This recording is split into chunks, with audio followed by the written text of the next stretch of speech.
Good morning, everybody. Let's get this show on the road. Welcome.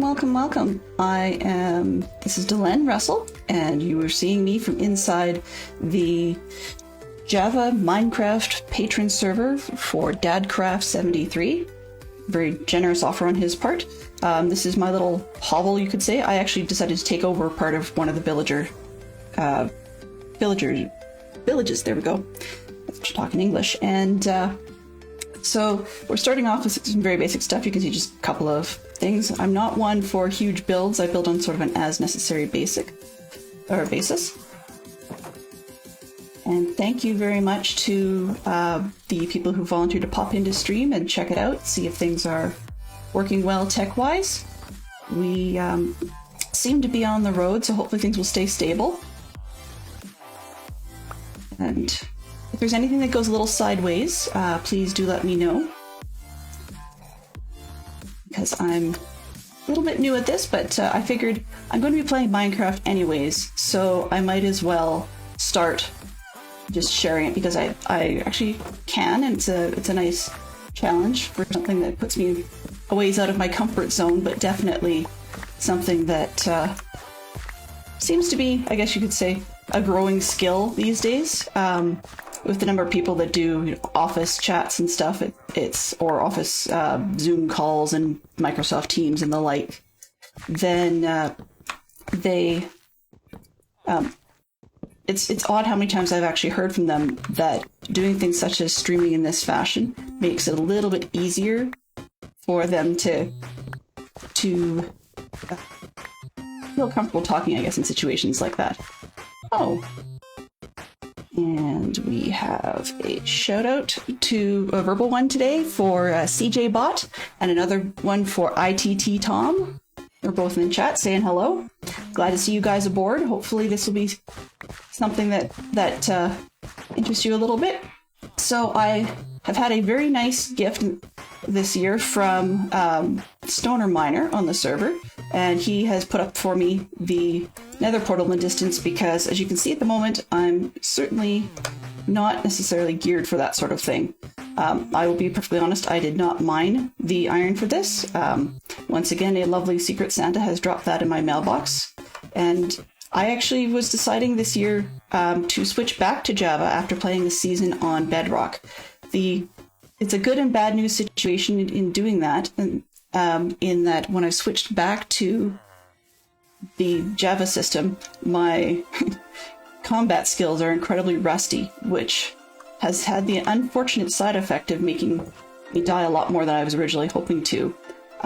So instead of going ahead and mining for all of the elements early on, once I got myself leather clad, I figured that was about it for now. I would actually probably just go through the long-winded process of grinding for the iron via smelting, one nugget at a time if necessary. And when I got myself a village, I just figured I would camp out and come right back. So we've got a few emeralds, not quite at the point where I could pick up a nice pair of pants and some boots, but I'm working my way up with these guys, and we'll see if we can get there.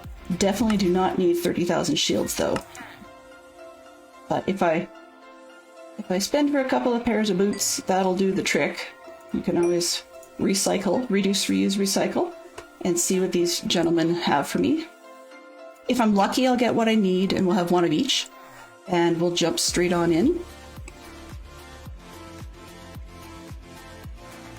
And it looks like this particular armor may be taking a vacation. What have we got? Protection and unbreaking. Okay, a little expensive. Protection 2 on the boots. What have we got over here? We've got unbreaking 2. Hey, those boots are nicer. So I'm going to ask this fine gentleman to take a holiday. I have not yet bothered with the spicy orange juice. I do have some nearby, but I figured that we would just go classic because at the moment I'm not too bothered by iron golems. Although, if I actually thought about it properly, I would have actually locked him in before I decided to kill him. Now he's a little annoyed with me. Surprise. Alrighty. Well, we'll have to replace him and just hope we get a bit better luck. So, what else have we got going? Let's see, how are you today, sir? What do you have for me? Oh, you want bells. I do not have enough for bells. Swords are not going to be worth it.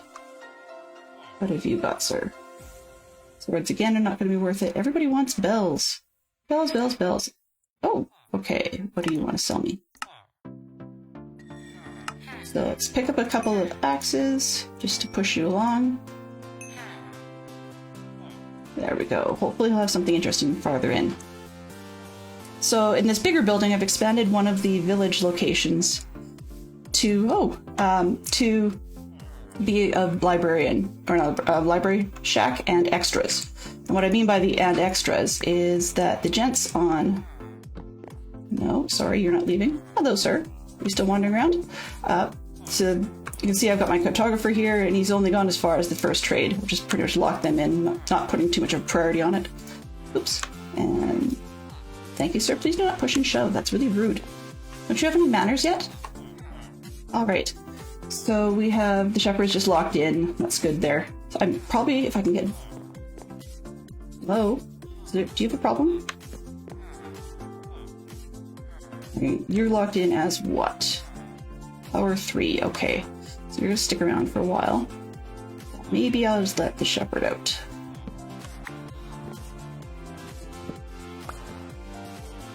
Hi, sir. Do you feel like bringing us more villagers? That would be really appreciated today. Let's throw some excess bread at you and see what we can get.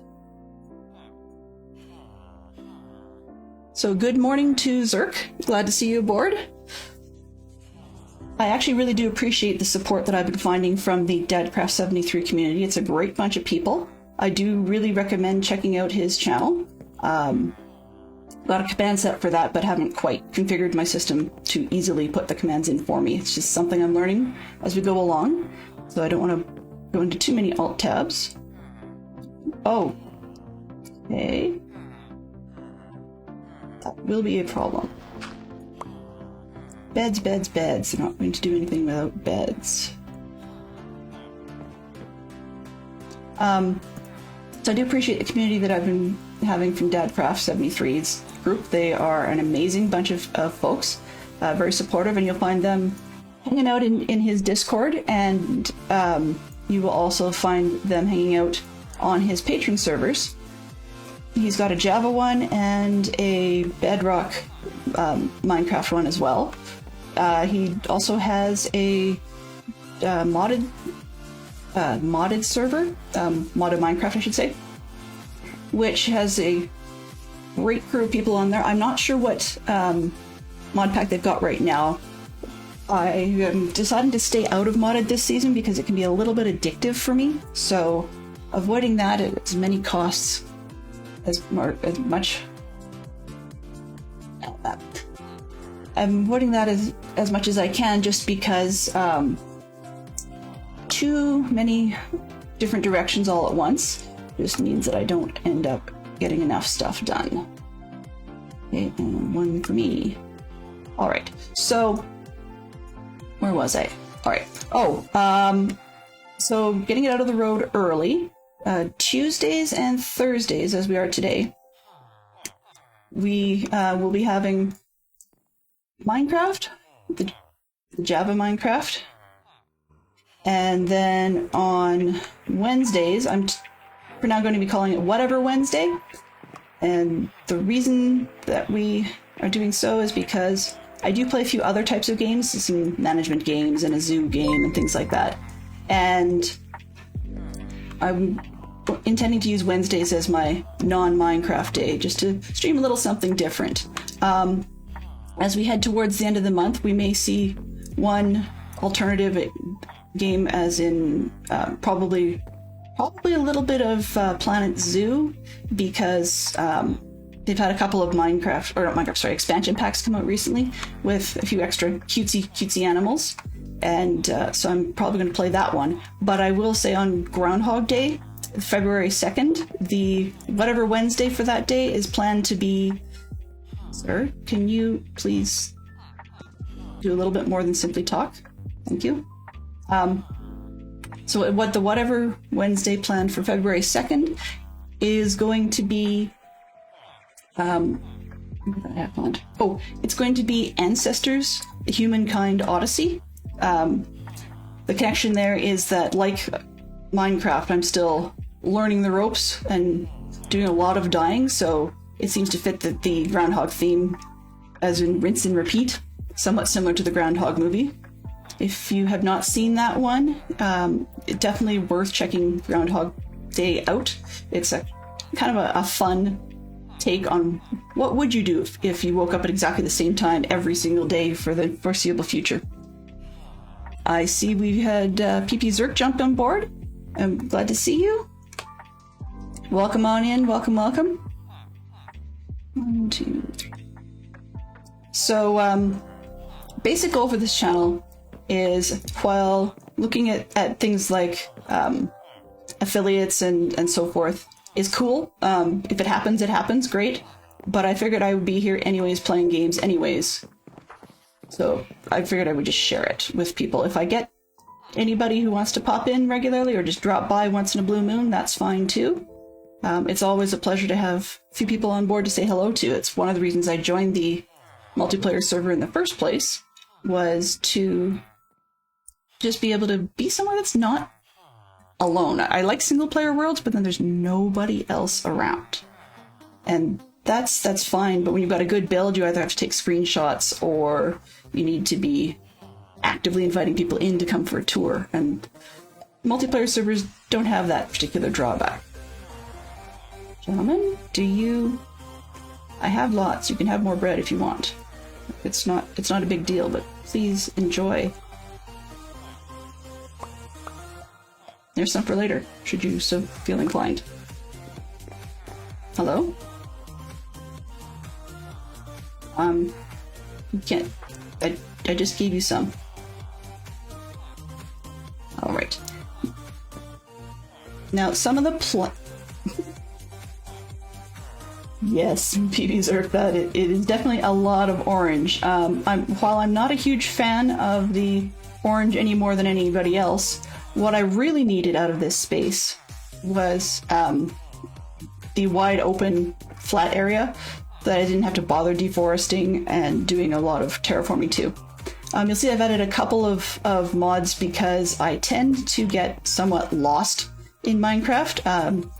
Fishing Solo and I have something in common, in that it takes me a while to remember where my house is. So thankfully on Dadcraft's Bedrock server, the coordinates were visible, so I could write them down and make notes and so forth to figure out where I was going. But usually the first thing I would build, as soon as I possibly could, would actually be a compass, because I tend to get lost. So this one I picked up the mini-map.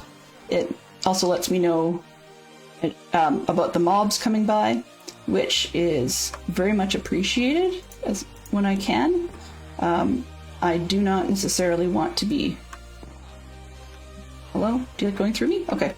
I do not necessarily like having mobs just, show up unannounced, because unannounced mobs definitely make for a bit of a headache.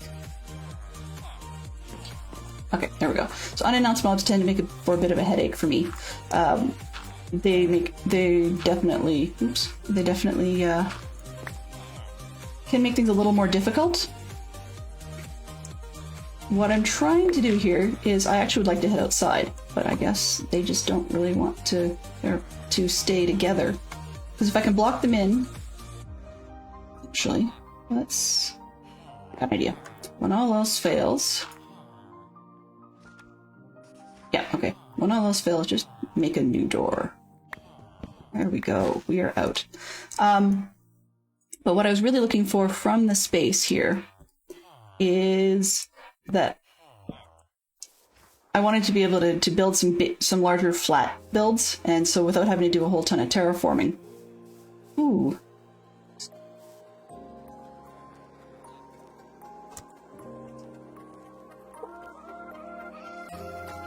Then I can actually have some more open space and hopefully get a little bit more progress going. Now, the other disadvantage to being in this area is that, unfortunately, I don't have the trees I need. So I've got some oaks around the outside, and I've got some birch that I picked up along the way. But unfortunately, my first build is actually going to be, hopefully, a large open flat book. And I'm intending to use dark oak for the side of that, so it'll be over on the side, probably in that direction. Although maybe this direction. And,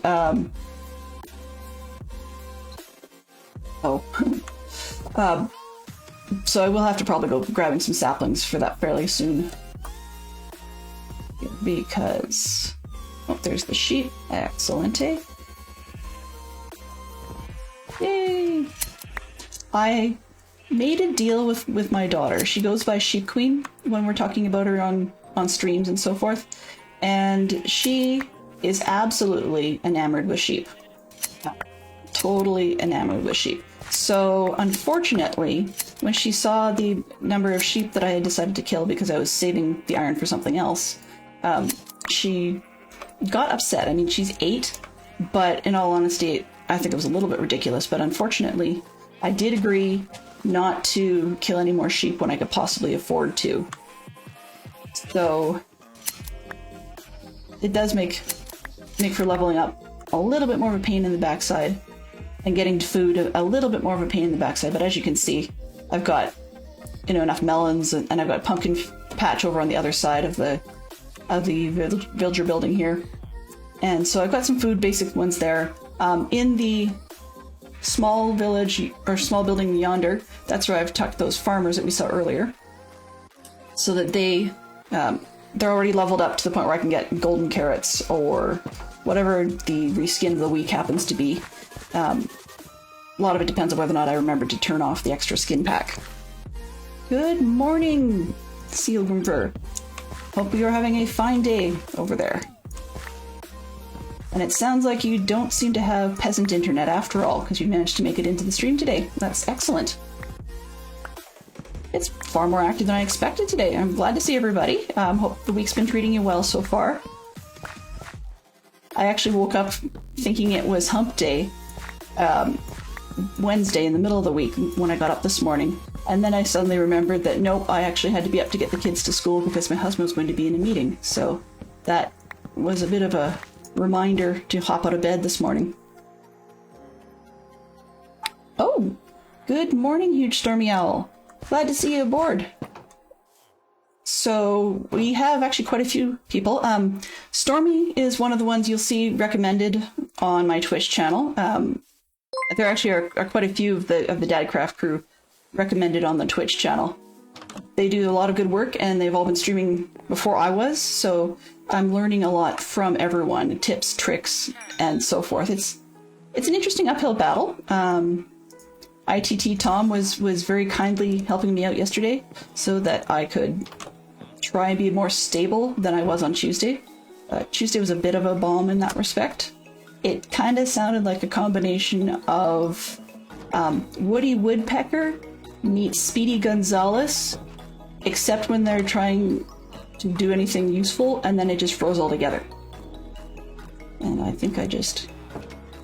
okay, I have never used you, so you, sir, will become my new armorer for now. Especially since you don't have a door. Yeah. That's no good. We don't like that.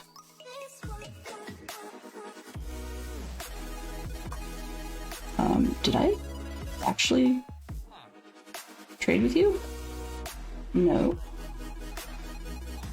Okay. Interesting. Anyway.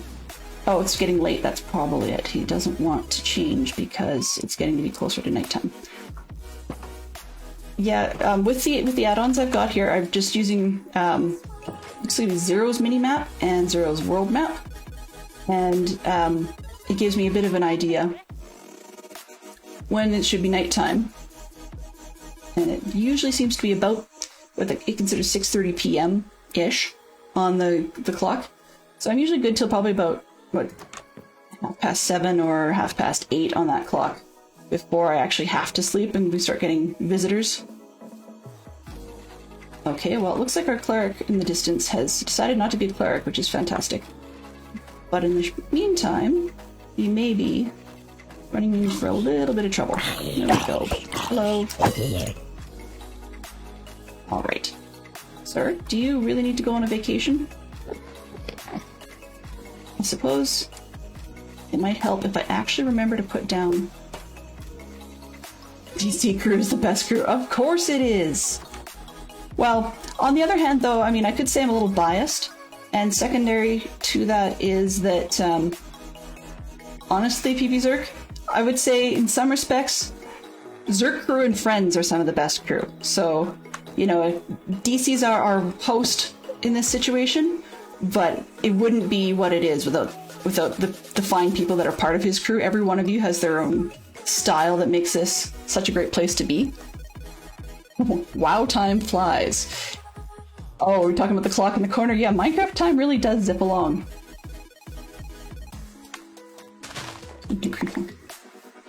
So, oh, so as you're seeing in the bottom corner, we have some fine folks that are on right now. Let's see, who do we have? We've got Stoner Miner and Rodrin are hanging out and chit-chatting away. That's fine. So I don't have a problem with the fact...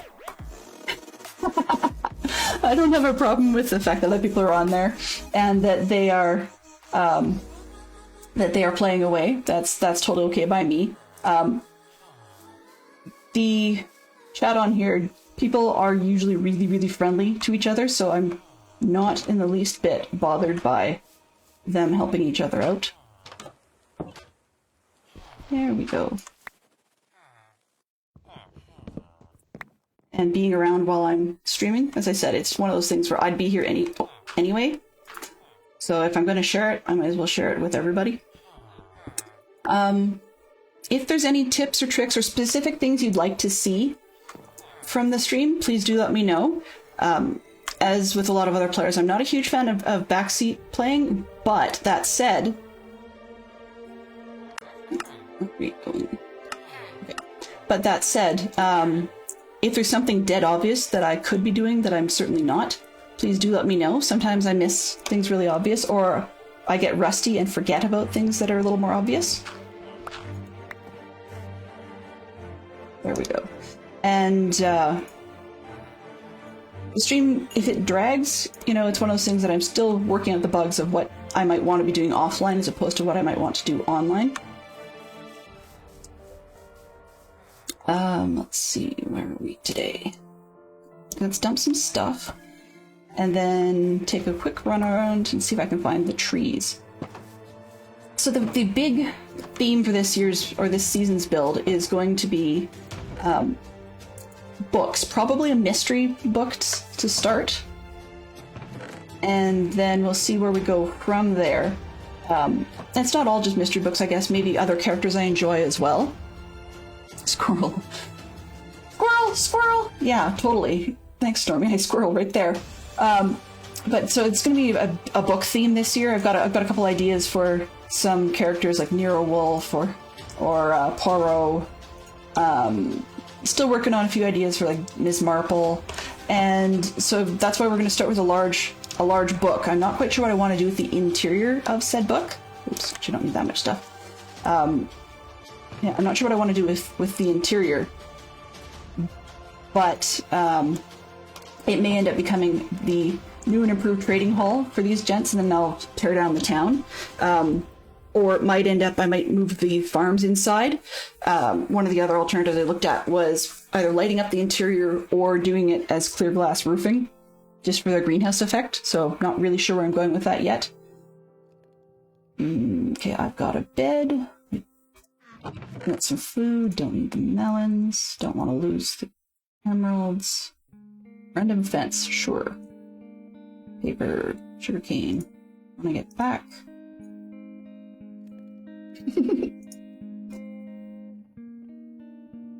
Love the Twitch's ability for people to use emotes from other channels, because my emote source is a little bit behind right now. I actually have decided that when I get to the point that I can actually start adding emotes, which is not anytime soon, I will be having my kids try and draw them to start with. they've seen some of the ones going around. They're not fantastic artists, but they at least have enough skill that the emotes would be clear enough to see what they are, and it's a little on the cutesy side, so that works for me. There we go. So sweet. Let's put you up here for now. Okay, got enough little random bits and bobs that I think I could probably go for a bit of vacation, see if we can find some of those trees. There we go. Trees. Yeah. Probably note fairly quickly, I'm one of those players that runs around with all her gear up because I have been surprised a few times. Of course. And no boat. Right. Surprised a few times by creepers, particularly while squirreling. So, yeah, actually it's funny, the last time I had part of my base blown up, just way over yonder, just more of a hole in the ground kind of thing as I was trying to block a hole in the ground. And, there we go, a boat. Okay. But as I was trying to block a hole in the ground, creeper snuck up on me just about the time that my kids decided to come in and ask me how they could help me stream, which was great, but, timings and all that. Yeah, actually, so I'm looking at having my kids do the emotes, and part of the reason for that is that they are both more or less into drawing. My son used to be into it far more than he is now. So he tends to do the line drawings with pencils and so forth, while I see you there, sir. I do not want to bother you. Let's see what we've got. We've got birch, we've got oak. So, sorry, back to the squirrel. So they are going to do that. But my daughter has been enamored with another YouTuber, and I said, well, you like to draw this other person's Minecraft skin so much that why don't you consider creating some emotes for me, or maybe a new Minecraft skin. Well, I've got a couple of Minecraft skins from them. Not going to be using them on the stream, being perfectly honest. One came out looking incredibly military and camo, which, if you've known me for any length of time, would certainly not be my style. The second one was far too similar to the other YouTuber that my daughter's enamored with, and that's not, I don't really want to be basically impersonating. It's one thing if you do it as a joke for April Fool's Day or Halloween or something like that, or a special stream event or something. I could see the Bedrockers all having their own various takes on Dadcraft skin, or an entire army of labeled Dadcraft skins. But unless it's something special like that, I really don't like to impersonate other players. Though I will admit, last season, briefly, I think it might have been CJ, or could have been Neon. But one of the two. West might have been smart. They pulled a bit of a trick on me because I had Neon's head from something that he'd given me, and CJ popped by and put it on, and then Neon was talking to me, and so basically the two of them were bouncing back and forth, dressed as each other, both trying to talk to me about stuff, and it worked really well until one of them slipped. I might have been Neon, who slipped and said something that I had not said to them, and I said something related to stuff I had not said to them, and that accidentally blew the joke. But it was fun while it lasted, and I don't mind gentle ribbing and pranks like that, but things that are involving base changes or trapping people or something like that, not really my style. I don't do it to others. But I will say that there is an exception, and my exception to that rule is if it's like if you're making change to someone's base for Christmas or something, that's one thing. But the other exception I have to that rule, is that I will dirt block somebody in. So if I run across another server player who appears to be AFK, I am not above digging up the nearest dirt and just blocking them in. a lot of people think that's a prank, and it is. But on the other hand, I've actually had that save my skin a few times when something came up with my kids all of a sudden, and I had to walk away from the computer. And rather than logging out, I just thought, oh, it's just a second, I'll be AFK, that's all good, and lost some netherite armor and stuff that way, which is not high on my list. So I figured, well, you know, if I would really like it, and that when somebody found me, they just dirt blocked me in, then that's okay by me, and I would do the same to others in that respect. But I mean, on the other hand, if it's, you know, very clear that there's a reason, you don't. If there's a reason you don't, because, I don't know, to do so would get you trapped in a corner or something, it would probably not be the best plan, I suppose. So I guess you could say it's the, if you can't have some semi-legit excuse to say, but I was helping, then it's not really worth doing, I guess. I have absolutely no idea what that is, but it's orange. Not really a Zerk's thing, I guess. It's orange. Actually, it's kind of funny because Zerk doesn't really like orange. He and I are in opposite camps on that color. I wouldn't say orange is really a good color per se, but orange for me definitely can be a flavor. And I always get a chuckle when we're sitting, my husband and I are sitting in one of Dadcraft's streams, and the conversation comes up about foods that are flavors. But the thing that gets me is somebody last week when I was out shopping for groceries decided that they were going to try and tell me that grapefruit was a color, because apparently the only thing that ever looks like grapefruit is grapefruit. So I promptly asked them why pink grapefruit was bothered being labeled pink if grapefruit is a color. And she said, well, it's like a CD disc. And I said, oh, really? And she says, yeah, it's definitely, it's like a CD disc. And I will admit, I had to agree with them on that it's one of those little bugbears I've got when somebody talks about, you know, CD disc or an ATM machine or, what else? Or, yeah, we've got DVD drives, which I find incredibly funny, because there's people that call them a digital video disc drive, a digital video disc drive, or DVD disc drive. And yeah, it's just one of those things you can leave.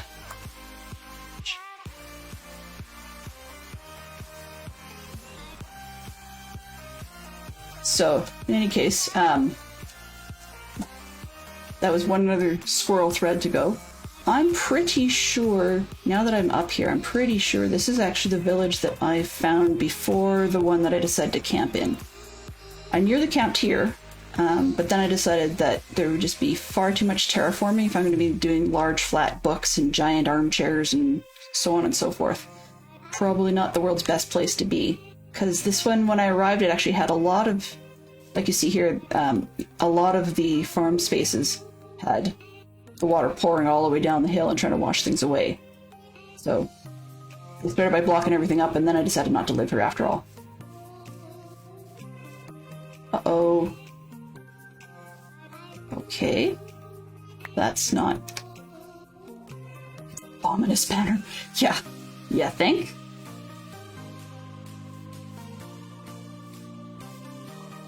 Definitely an ominous banner.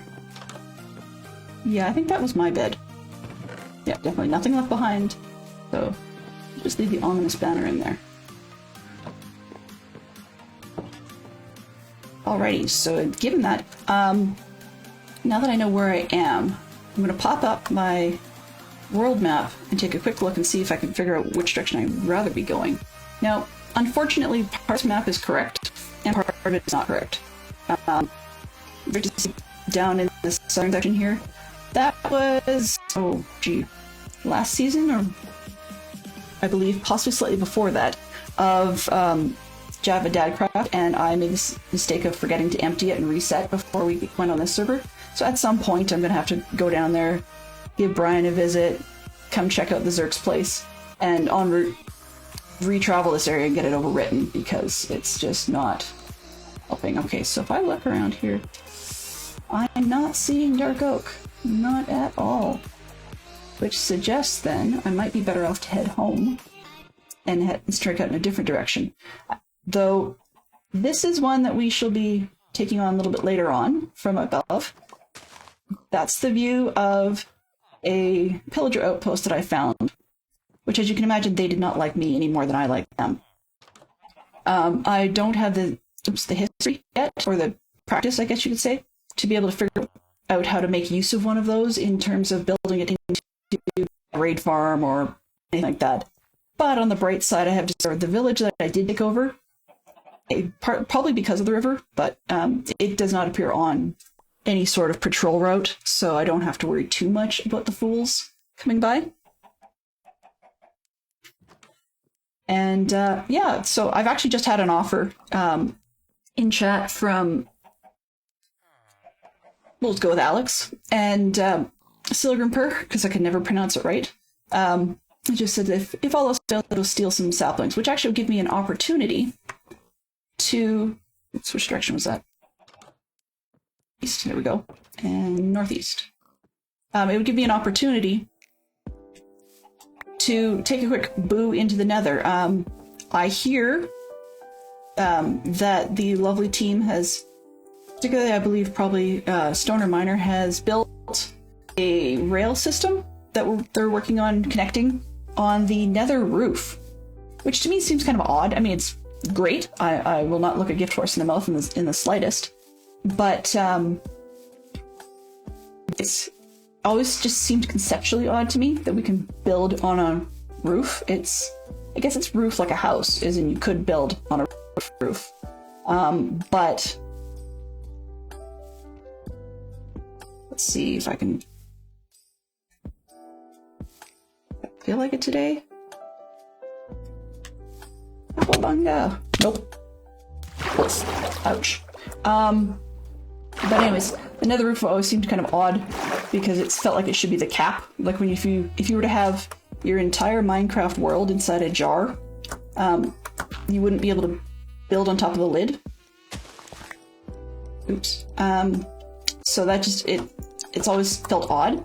But I mean, in Bedrock that theory holds. In Java, not so much, which is to our advantage because the mob spawning mechanics up there are quite different, and so that's allowed for a lot of really neat things. I mean, the most common one you're going to see is piglin related farms in the nether, and but I really do like the opportunity by being notably combat averse, shall we say, that when you go in and you're on the nether roof, you don't tend to have things, chasing you down, blowing you up. The squishy bubble guns don't tend to try and come and give you a hug, which is great. You don't have huggy creepers in that part of the dimension that are going to beat you up or come in and dig holes in your day. So there's perks in all kinds of different directions to having another roof set up there. Yay. Hello, sheep. Goodbye, sheep. Sheep.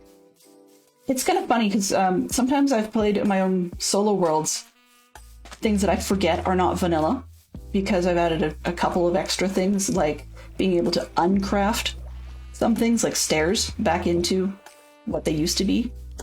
You don't get the same turnaround, but somebody, I can't remember who it was that built the mod I was using, but they actually did the math to sort of say, okay, well, if it takes 6 stairs to make whatever, then you might only get 4 back because whatever their reasoning is. But I like that. I mean, even when you get iron in vanilla that you could smelt down to a nugget, then that's recycling that appeals to me, because you could always reuse it for something else. I mean, I know it sounds crazy, but if your shield's going to be made out of wood with an iron outside, I would have no problem whatsoever if I could actually light the shield on fire as a consumable, even if it left, like, slag debris behind or something that we couldn't reuse. That always amuses me. When we're standing here in the savannah, and it's raining, And it's not raining. And it's raining. And it's not raining. Squirrel. And now it's raining again. Love you, river biome. I suppose I could probably build a fish farm at some point. That might be what I end up doing by being mob averse. So that I can go for a little bone meal and stuff. And if I get a few ink sacs, no harm there, although I can't at the moment imagine what I might use it for. Let's see. Aside from the chicken egg, I don't care what I've got with me, so that's fine. If and when I do manage to scrape together A, enough iron, and B, figure out who my Secret Santa was, I will actually probably send them a thank you note with a lovely metal paperweight attached. Or, more likely, if there's people popping on infrequently and therefore spending a lot of time grinding, then I may actually find them and pay it forward. We've got a couple other players on the server that just haven't had a whole lot of time. Follow straight south. There are some farms and portals. This is one of the perks to being on the roof. If you take a look at the mini-map in my upper right corner, you'll see that were this to be anywhere else but the roof, I would be walking straight into a lava lake, which is not high on my list. Straight south. I'll be honest, I've never ridden one of these, like, ever.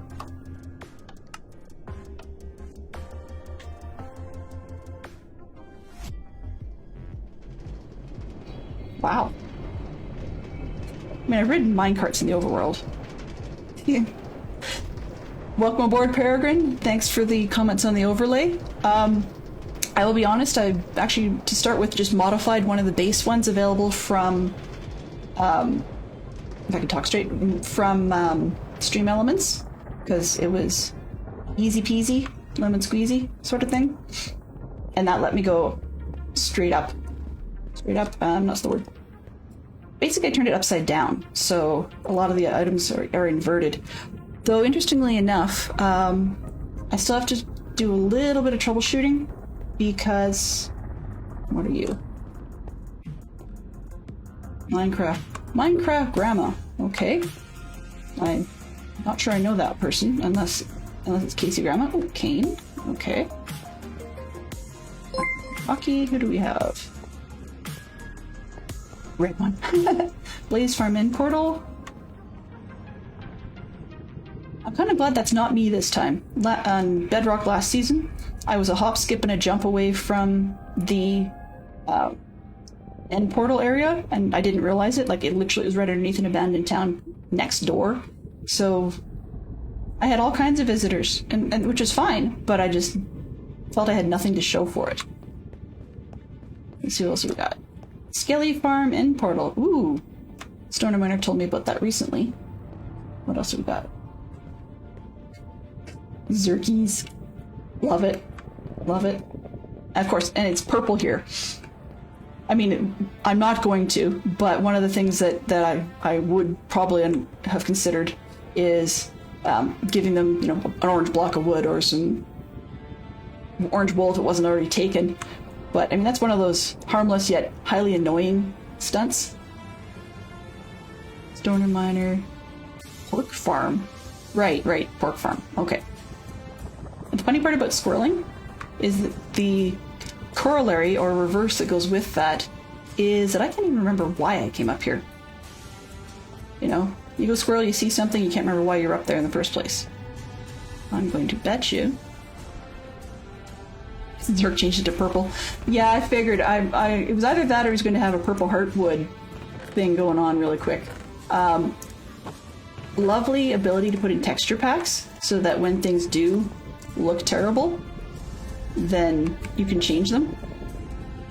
I've had quite the chuckle over Dadcraft's, I think it was hamburgers first, and then it was salads, and then it became ramen bowls for his gold carrots.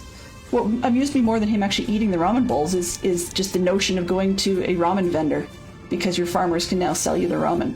You know, it actually would work kind of nicely for a little shop or farmer's market stall or something is for those who didn't have the pack. They just see carrots. But for everybody else, you can use it like a fast food ramen stop. Oh, I wanted saplings. Yes. Thank you very much, Alex.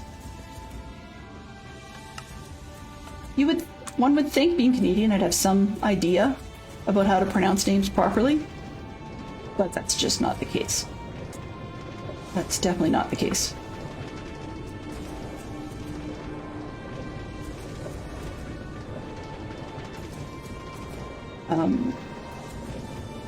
So when I'm not doing Minecraft or watching Minecraft, one of the ways that I tend to unwind, either after, sometimes during, one of Dadcraft's streams, would be...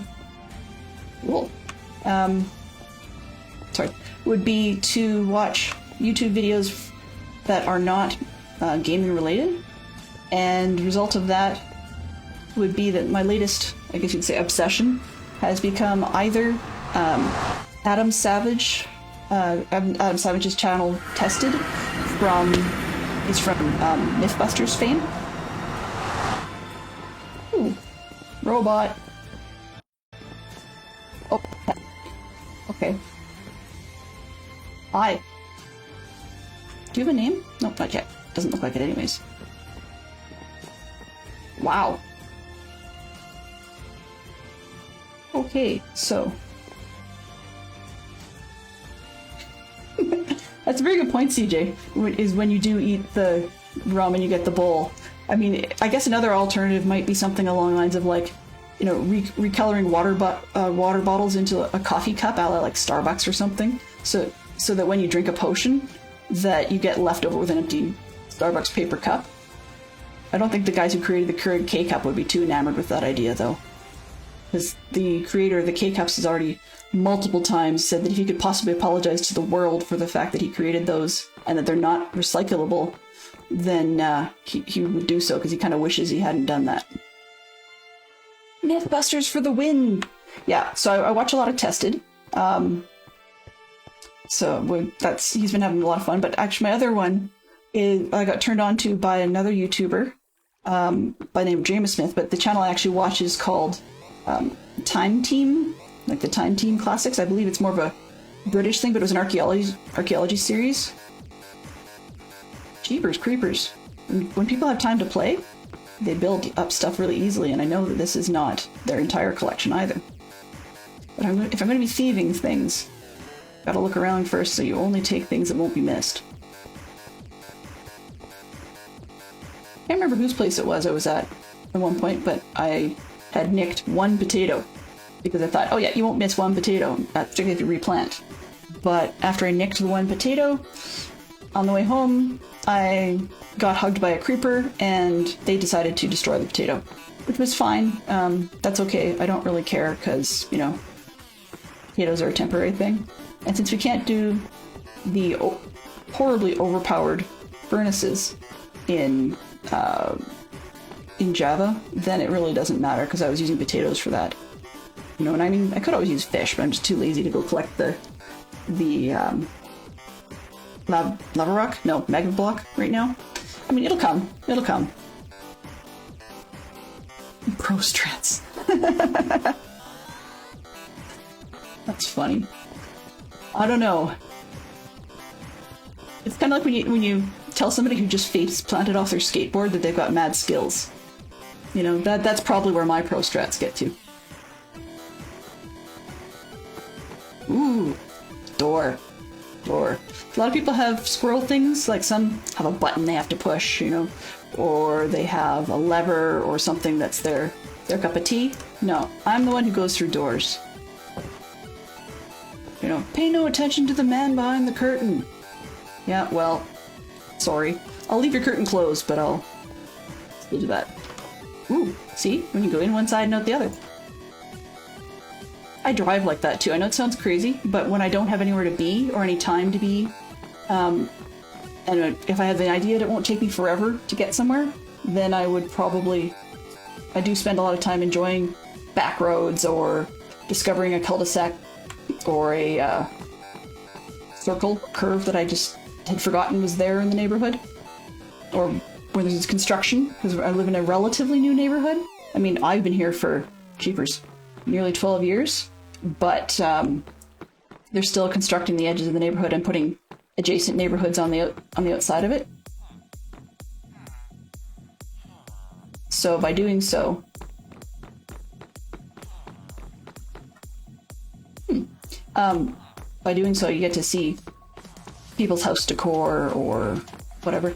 The other part of it is last summer in July, I believe, like early July. We got hit by some hail, and a good amount of damage was done in the neighborhood. So people, that door. People in the neighborhood are still getting repairs done, and the resulting effect is some of them are having their house colors changed or house roof changed. So a house that I might have gone, oh, no, you think about it as you go for a walk, and it'll take you 15 minutes to get to the greenhouse or the whatever street. And but these people have got their house color changed now. They went with a more of a blue. It's not even like a blue green, but it's really blue. So I didn't know that till I tried to go walking, and I'm like, yeah, I'll stop at that house and turn around, and wasn't paying attention, listening to some music, and got totally lost.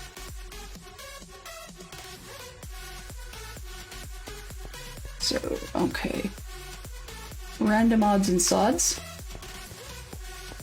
I'm totally directionally challenged.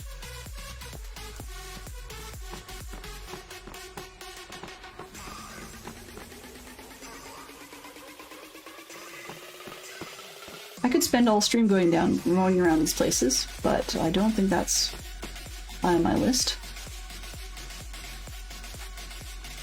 The builds that these guys put together always impress me. I have to think, where am I? There we go. Sometimes they're color-coded, sometimes they're themed. You name it. But for somebody directionally challenged, while being amazed and squirreling at the same time, I do tend to lose sight of where I came from, where I was headed, where I was going. So, go past the llama. There we go. Downstairs. Okay.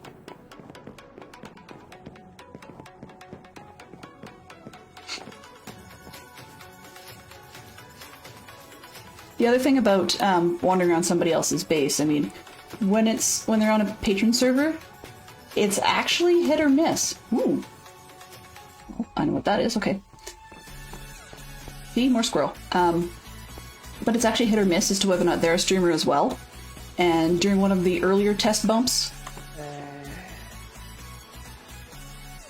Oh, okay, grumpy. During one of the earlier test bumps I had, we accidentally showed up during someone else's stream, which was all well and good. But they were quite busy, and I just don't want to spoil things if I don't absolutely have to. Wow. Indoors. It's like an arboretum. I like that. So, one of the add-ons I've got to actually really what I've done is I'm using Faithful as a texture pack because I liked the sort of calm look it has.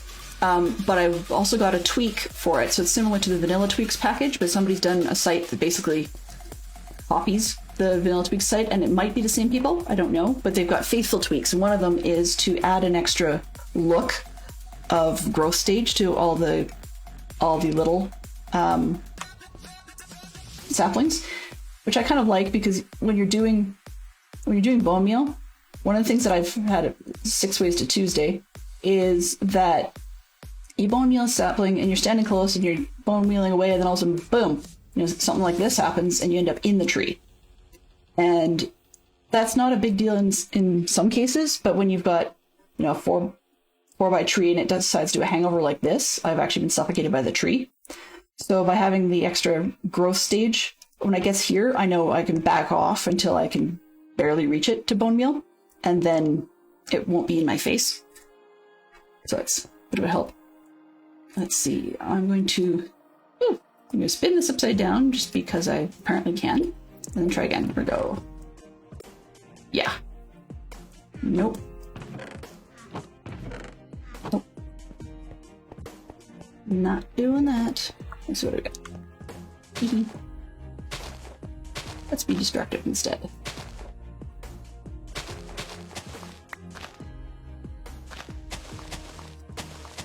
So one of the other things I do, it's kind of like, I guess, when I do trading cards or stuff like this, is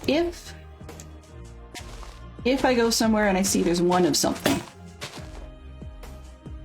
yeah, if I go somewhere and it looks like there's only one of something, or one batch of something based on what you can use it for, like as in the tree saplings here, I am generally uncomfortable nicking the last one. As I said, it's something people need to be sure that they're going to notice or not going to notice any.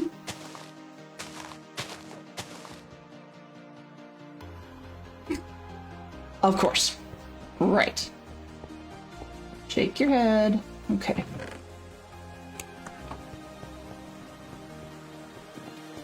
What are you? You look like you might be more of what I want. Yeah,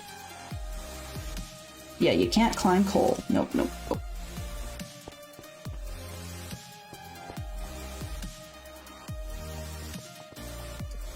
You know, if I make an accidental prank, it'll probably be something more like just leaving your drawer logos upside down or something. What do we got? Where's the most leaves? Let's start right in here.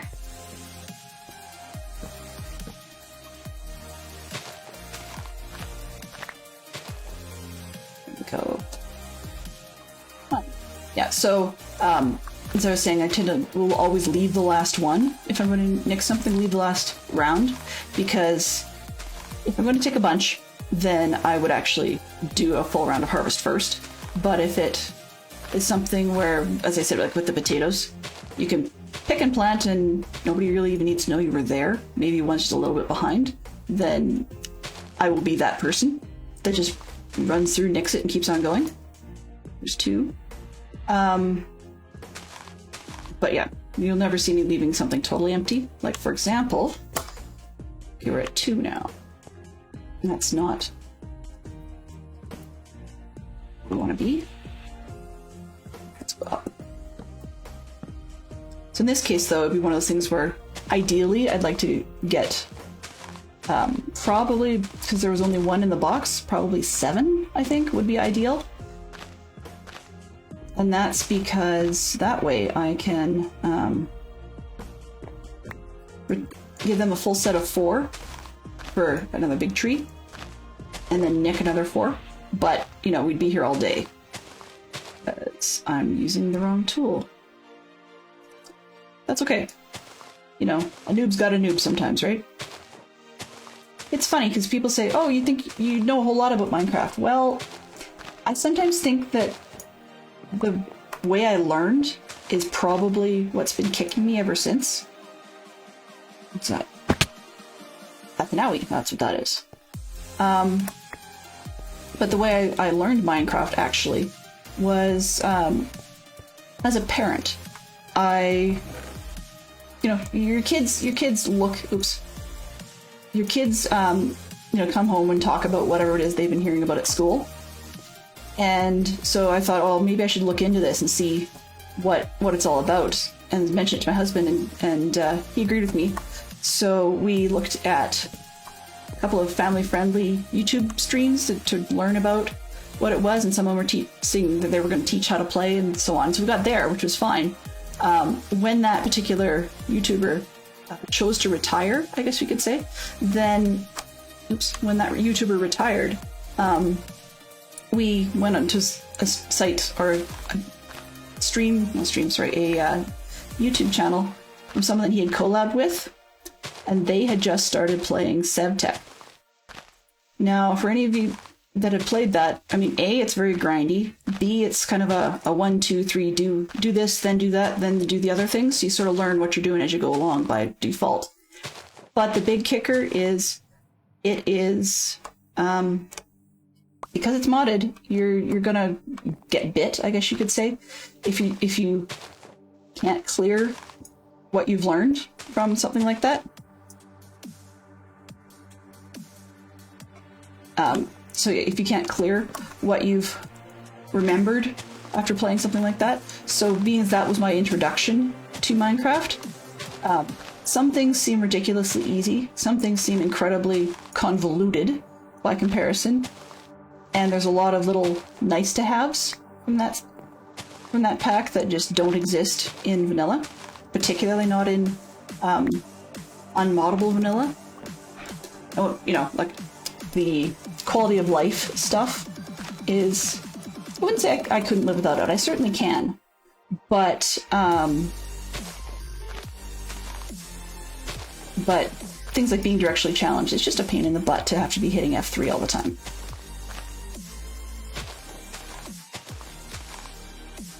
Let's see, is it 4? Actually, 4 is probably enough. I can get 1 tree out of that. That's really what I came for. It's not just about time, it's also about the gift. Okay. Ow. Apologies if there's stairs left behind, at least I left my mark.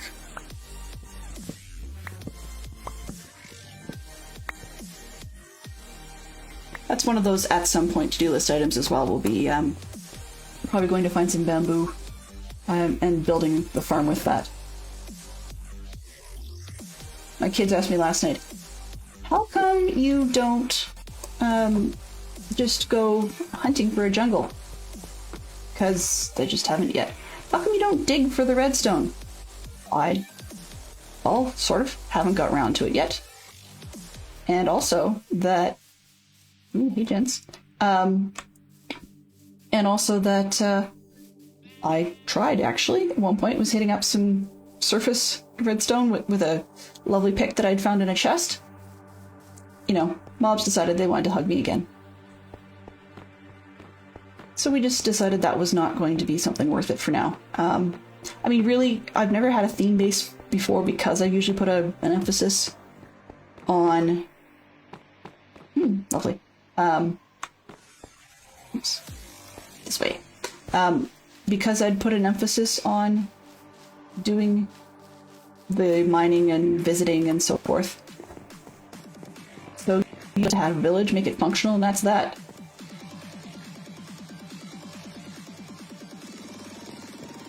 You know, I keep wanting to give you a name, like, call me something, but in all honesty, I've got absolutely no idea what. So, anyway. Must be very huggable.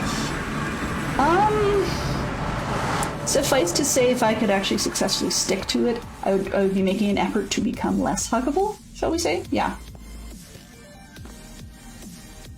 I'm far more huggable, but... more because I can than any other reason.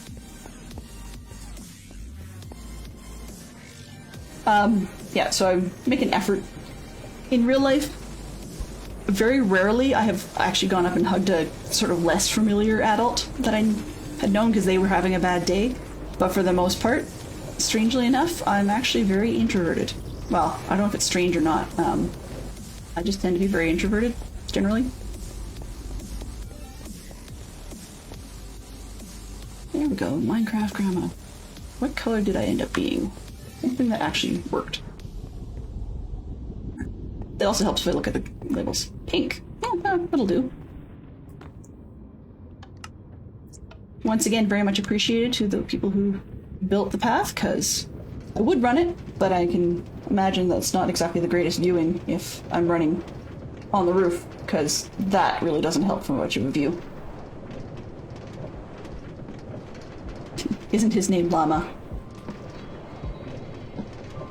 Well, yes, possibly. When my kids and I were first playing with llamas, we used to have a bit of a goofy silliness that went on for a while. Very briefly, my daughter became enamored with the idea of shouting out llama llama ding dong every time one of us had encountered a llama and made the mistake of saying something like, ooh, llama.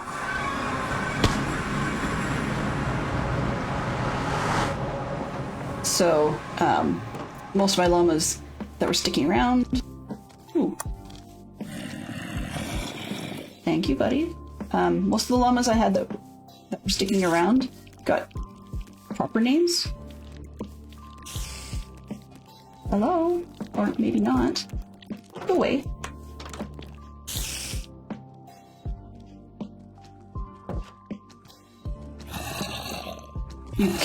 Surprise. So anyway...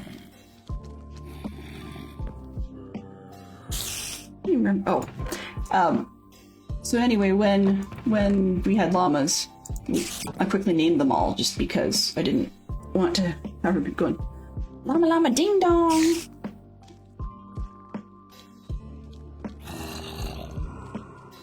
Well, in any case, so as we said, the plan for the base is going to be pretty basic. I'm hoping to get the trees going, maybe throw together a basic bone meal farm. We'll see how far I can get between now and next Tuesday.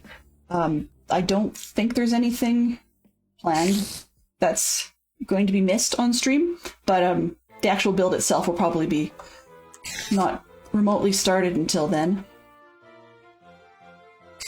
Oh, there is quite the dance party out there. Okay, you. Look, visitors are welcome, but by appointment only, please. Especially if you have 8 legs. Ah, much better. I do not like spiders. Do not like them at all.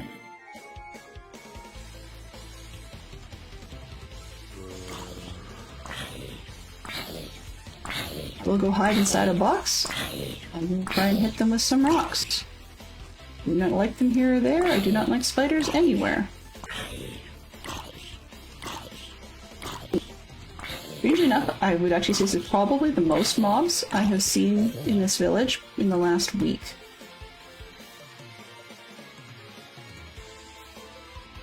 Anyway. Okay, so, where was I? Distraction City, man. Well. But, yeah, so it was actually, part of the other side of it is, in addition to building with simple materials this time around, I don't mind, I guess one could say, the somewhat grindy challenge of not getting your tukas handed to you. I will end up... Really. I will end up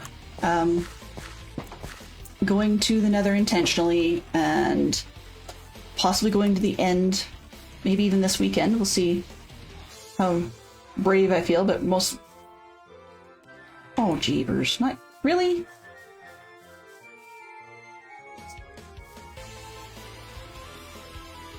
I can see you. I do not like you. Do you want to be... Do you want to go away? Here, come here. Did I just... Okay. Oh, that's fun. You can't spam like you can in Bedrock.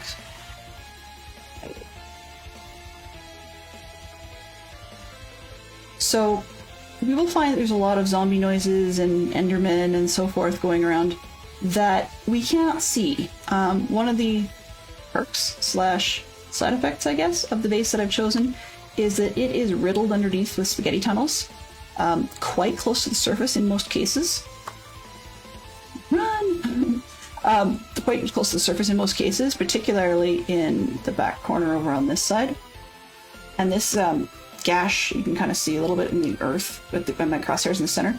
That's actually the start of heading to a lot of the tunnels underneath, and I think just on the other side of that shack, the ground is only one layer thick there, so I've a couple of times spotted an enderman through the little gap in the pathway. And so they just seem to like to hang out there. Actually, I almost wondered if there was an enderman spawner, like as if that was a thing. Over there. Where am I?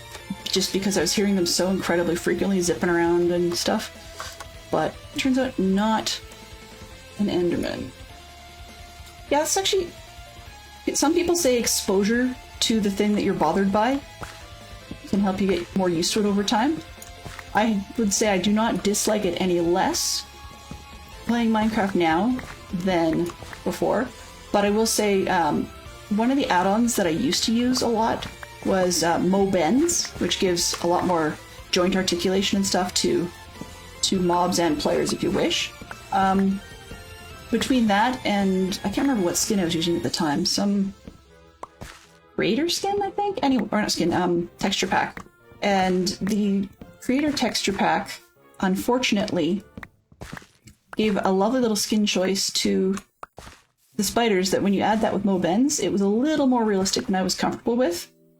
Didn't help that by Murphy's Law, just that afternoon, I had gone out to my garden in real life and I had gone out to the garden to pick some cherry tomatoes and almost grabbed my hand onto probably about a marble-sized jewel spider. He was hiding in amongst my golden cherry tomatoes. You can imagine I shrieked pretty good on that one. So, coming back in to play Minecraft, coming back in to play Minecraft after that was not high on my list. What do I have? I mean, playing the game was cool, but the spiders were not fine. I have on occasion thought about going into the deeper, darker settings and actually turning off spiders. The disadvantage of losing access to the string output that they potentially have, or in some cases, the spider's eyes can be kind of useful. So there is the pros and cons, I guess. I was going to save these until I could get another Silk Touch book from the guys on the hill, but I'm thinking, I think that one was 18 for me, and I don't quite have enough of that one. One thing you won't see me doing is I'm not one of the people who zombifies people or zombifies and cures the villagers to make things cheaper. Don't really know why. I think maybe it's part of it is a strange twisted logic, you could say, that if I'm going to be lazy and not actually go farming for things or mining for things manually, like, redstone or diamonds or whatever, then there must be some way, quote unquote, to pay for it, which just means more of this kind of stuff, of just back and forth, back and forth. When I first came, actually, this particular village was crawling with golems. And I thought, ooh, great, this will be fantastic. Well, yeah.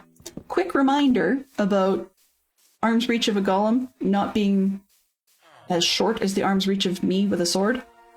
So that was not the best move I had made in a while. Let's do this slow way. Yeah, you're not leaving, sorry. Oh, maybe. Did I get those? I did. Alrighty. And I still only have 2 loose individuals in there when I should have 3, so they've decided they're not going to make little villagers for me. What a shame. Well, I know I can always steal them, or I can release everybody, and because there's one guy there that I don't know what he's thinking, but I suspect he had a completely different occupation in another life that was far less family friendly.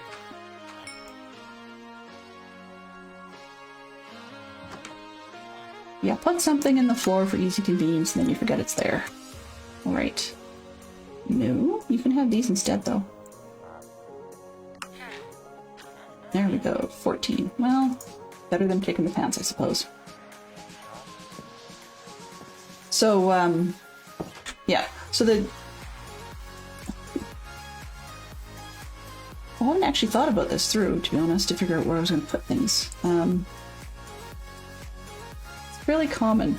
Often the plan that I, up to this point, I've had during the day was simply to build as things suited. Have a great time, Peregrine. Sorry I missed you. Hopefully your day goes well. Yeah.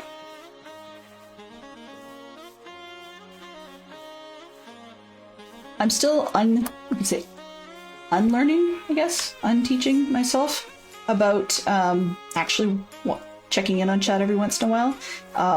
Until recently, I had the Pretzel Rocks music announcing itself when it changed songs, but that has recently broken. the unlearning going on with that, though, is that I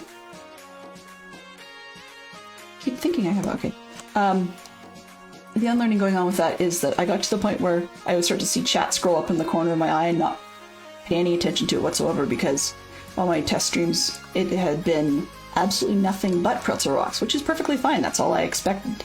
I actually really kind of bowled over, somewhat nervous, I guess, or a little bit... Well, we'll leave it there anyways, but surprised by the support and that anybody actually would show up, because I've been doing this less than a month, I guess. And so, where was I? Oh, right, trees. Something to climb on, that's what it was. So by doing it that short, I actually figured that for quite a while it would just be me and the grass and the pixels and a little bit of tunes and off we go. Sort of like when people talk about turning on the music and going for a mine. But I've seen streamers do that, even as a streamer. And yeah, nobody wants to be that. Well, nobody wants to see one of those kind of streamers for a long period of time. 35 ought to do it, that's good enough.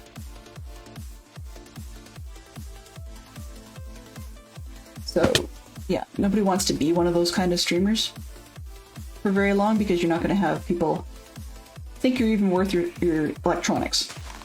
So it takes time to get used to that there's actually people here to say hello to.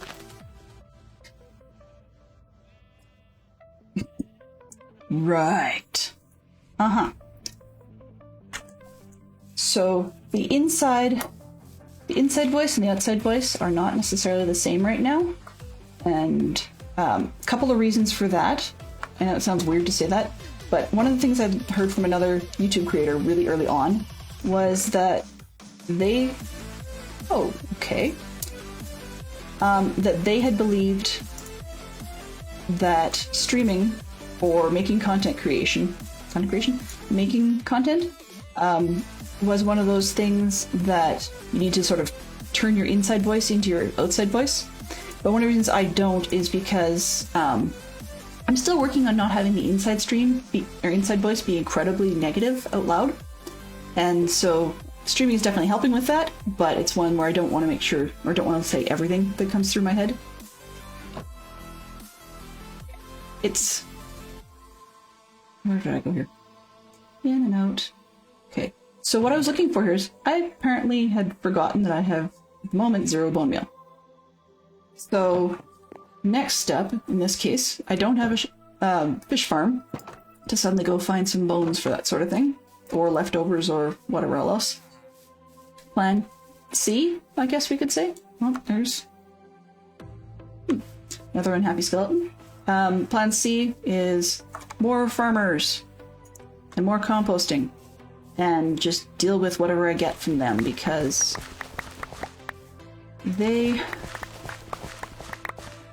it has just occurred to me, as in like right now, that some of that very precious iron I probably could spend on a pair of hoppers to put underneath the composters, so that I would guarantee the bone meal that does result would all be mine, because I did not realize until recently that it appears the farmers can steal your bone meal, which either that's the impression I'm getting. Never. Thou shalt spoil me! I've just been advised to go and grab it from the nether hub, or go for another ride. Let's see. Train rides. Sure. Okay, so, where was I here? Yeah, but I did not realize until recently that if the bone meal pops out in the direction of the farmer, they will take it. Great. I had not noticed that before. Maybe I just had never been unlucky enough to be standing in that particular position or something, but I didn't know that, so you live and you learn and you work your way up.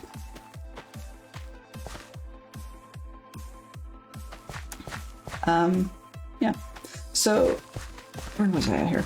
Yeah.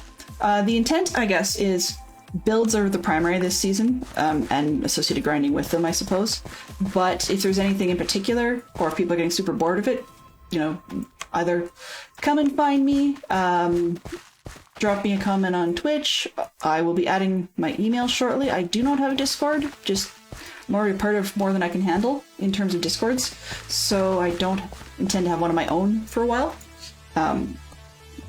One could say I'm old school, but hey, at least I've got a stream. Now, what I was going with that was to say that if you do want to see something a little different, or if there's something you're sick and tired of and want to see me, I don't know, play the Death Run game, then certainly just let me know. I don't have a problem doing that once in a while. And we'll probably end up having a separate set of armor for that sort of thing. Okay, there we go. But yeah, so at some point I will probably be putting in a couple of hoppers and putting in some chests and stuff so that all the bone meal just becomes mine.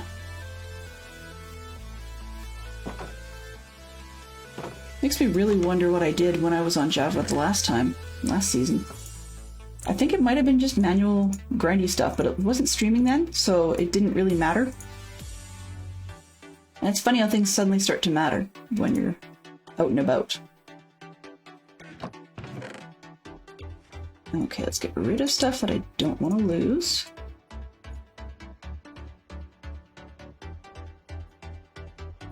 And then we'll go for another quick nether run.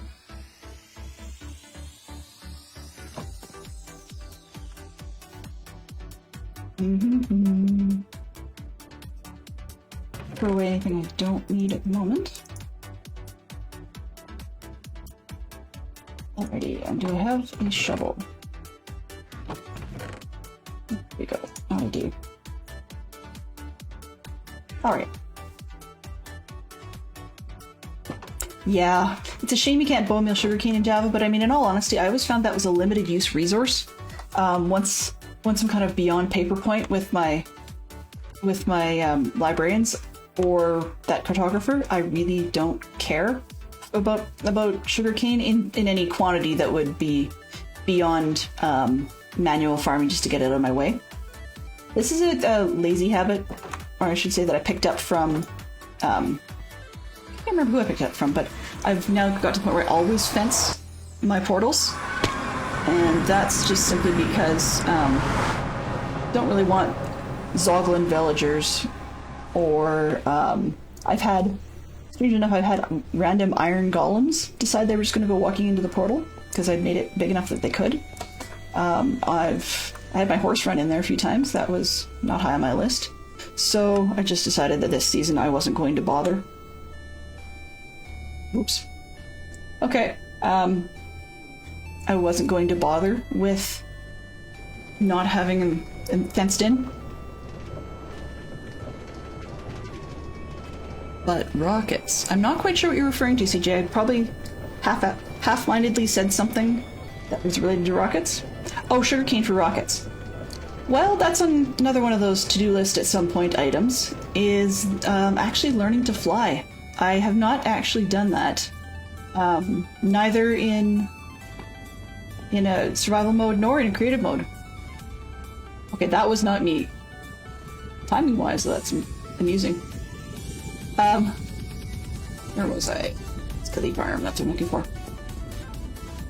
Farm. Sugarcane. Skelly Farm. That is weird. I just mentioned that. Anyway. Where was I going? So, yeah, I have not actually bothered to learn to fly, even in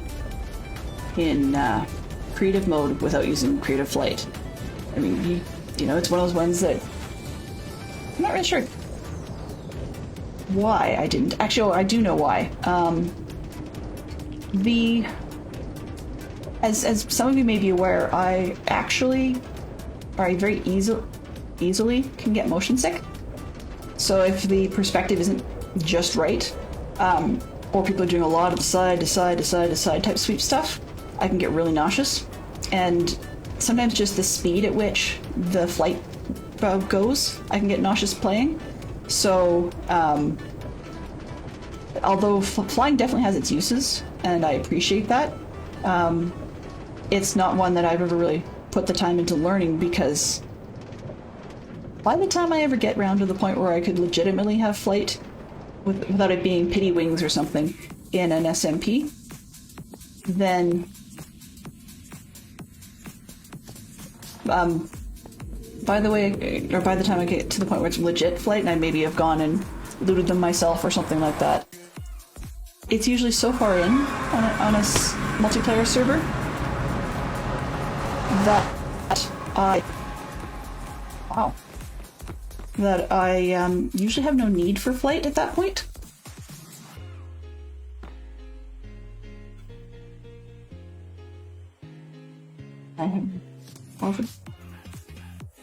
Interesting. I have no idea how on earth I managed to follow an Eye of Ender. Okay. That's fine. If the game wants to give me free advancements, I'm not going to argue. Ooh, empty space. Maybe it was better than a door, right? Nope. Not better than a door. No doors.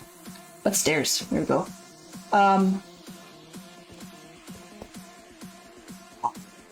Okay, well, that's exploring for another day. Yeah, so I've just never really had a need, because most of the time I've seen some of the tours over people's shoulders. I've shoulder surfed a lot. I've taken rail carts, boats. I will briefly admit to last season, once or twice when he wasn't online, I borrowed Backrat's fastest steed, though I can guarantee it was not me, hand on heart, that got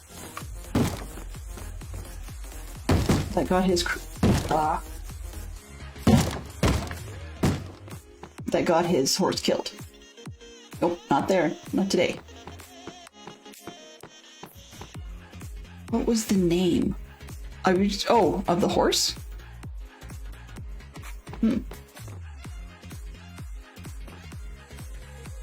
This way.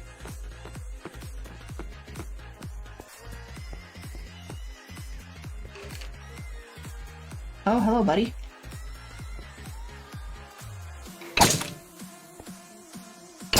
So, let's see.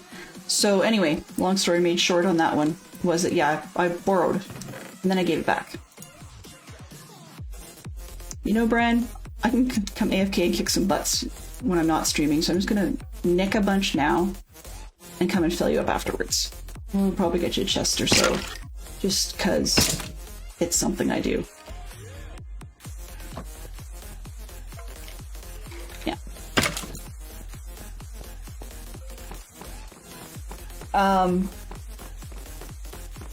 But in any case, I guess where I was going with that was that I just borrowed it, went for a ride, and then brought it back. So I've never actually had a need to fly. Rockets, actually, it's weird. I guess maybe my usual experience with rockets was either they're gifted, or if I've made them, they ended up being used in trade. As in, I gifted them off in return. So, yeah. Being hugged by creepers, usually I fail. Meaning, as in, I'm the one who gets blown up, as opposed to them. So there's not a whole lot in the way of gunpowder left.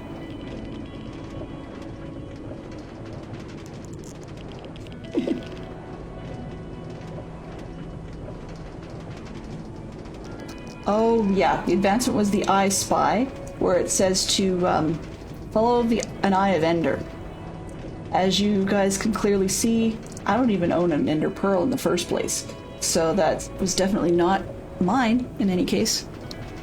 But I have a suspicion that anytime you enter one of those fortresses, or the end portal building, that it's just going to give it to you regardless, because the game is designed to assume for ease that you must have followed one, rather than any other method of getting there. I mean, people don't just usually just stumble over those by accident.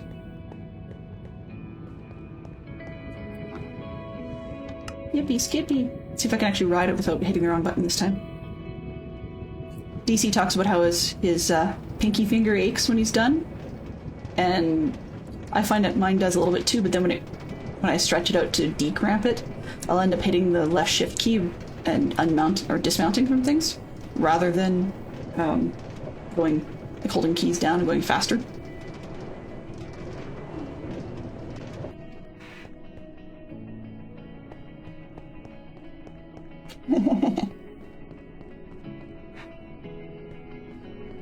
Another interesting.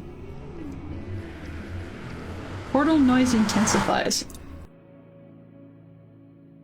A couple of reasons that I've got the subtitles on is, one, because I tend to ignore things, miss them. Two is that I actually get cheap chuckles, like you just heard there, out of sometimes looking at just how incredibly obvious some of the comments are. Like in the portal noise intensifies.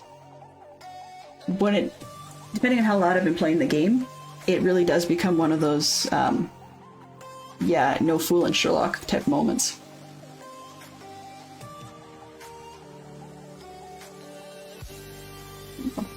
Alrighty. I mean, that was a relatively painless return home compared to the previous time.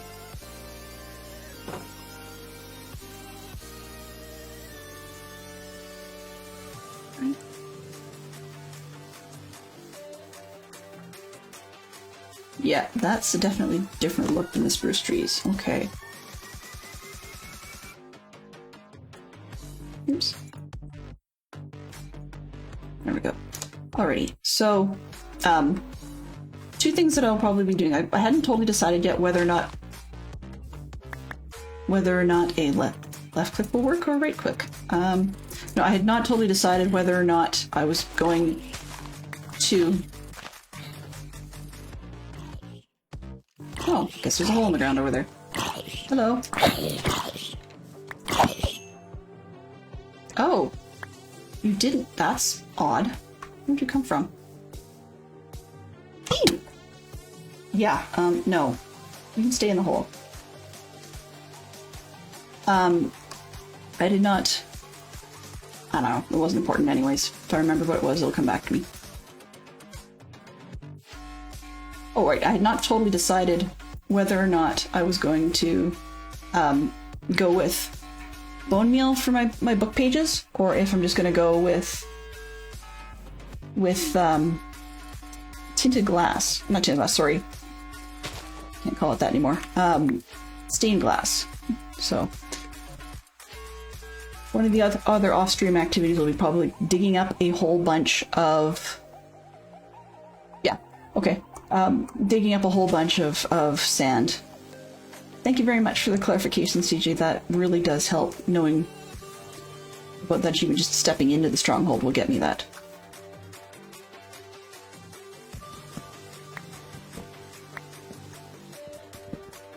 And the last time I did, or last season in Bedrock, I did actually get it by pure accident, but as I mentioned earlier, it was just because I happened to, by fluke, live next door. Went poking around and decided, oh, in this town might be a nice and amusing and easy to conceal way of getting, of getting my way down to the ground for a mine that sort of decoratively not near my base directly. Yeah, that's when I found the stronghold the hard way. Just digging my way into the side of it. But this is kind of cool. Then got the achievement that way, so I guess you would say haven't done it legit yet, but that's okay. I've done it legit on solo worlds, just not on any SMPs.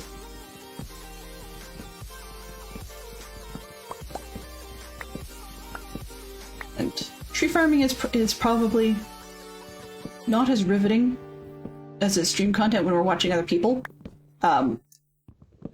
But on the other hand, how do I put this? Yeah. On the other hand, I actually find it kind of fun watching people on streams doing semi-calming materials like farming trees or whatever else, like provided that they're not going nuts in that side-to-side motion sort of thing, because it really does give the streamers a lot more chance to be able...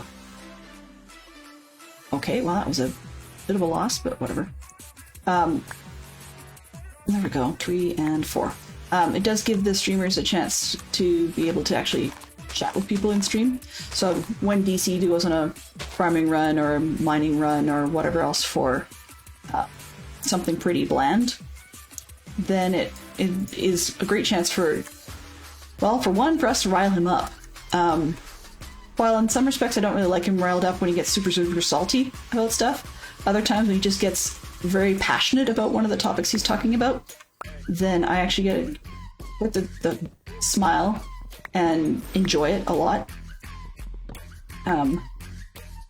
So I don't intend to be like that, just it's not my personality, but it does mean that it's less likely I'm going to be missing something that somebody has said in chat. I mean, somebody could have suddenly shouted Ooga Booga or whatever, and I might actually spot it, whereas if I'm doing other things, especially if they involve spiders, then I tend not to notice what's going on elsewhere. You know, standard practice from what I understand, but some streamers are really good at being able to include everything in their stream and just keep on rolling, and other streamers almost hyper-focus, which I find interesting. I probably will do a lot more hyper-focusing on the Whatever Wednesdays, particularly if I'm playing Ancestors, simply because it seems like anything and everything is out to get me. That's just the way those pre-modern human type games tend to go. So, hoping I won't need a ton of this, but the project, the big issue with one of these projects is scale.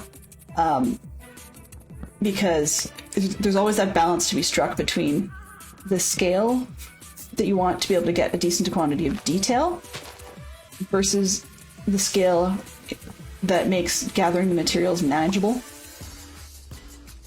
And the latter is not necessarily one of my strong points. I tend to underestimate supplies, so builds will probably be built in stages. So we'll be doing the layout for the giant book first, possibly deciding what to put in it at that stage, just so that I will know if I need to climb up 30,000 times or if I can get away with doing it twice, something like that. And,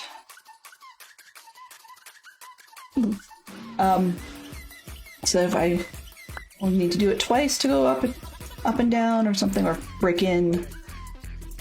Also, I mean, another question in terms of detail would be,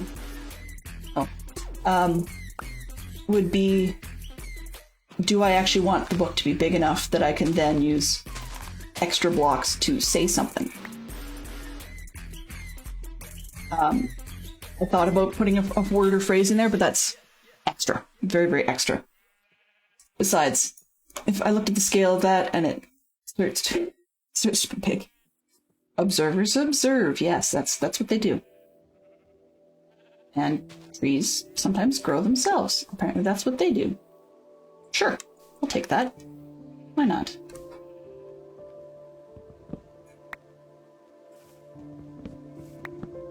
So, anyways, where I was going with that was, so we probably won't be putting, it's a dark and stormy night or something like that. But, I mean, if I was to do that sort of thing, I would probably put a Sherlock Holmes quote in it or something very basic in that response. And just make it out of pixelized text. Probably somewhat similar to, I don't know, the computer UI type fonts you see. That is always one of the easier ones to do when you've got only a limited number of pixels to work with.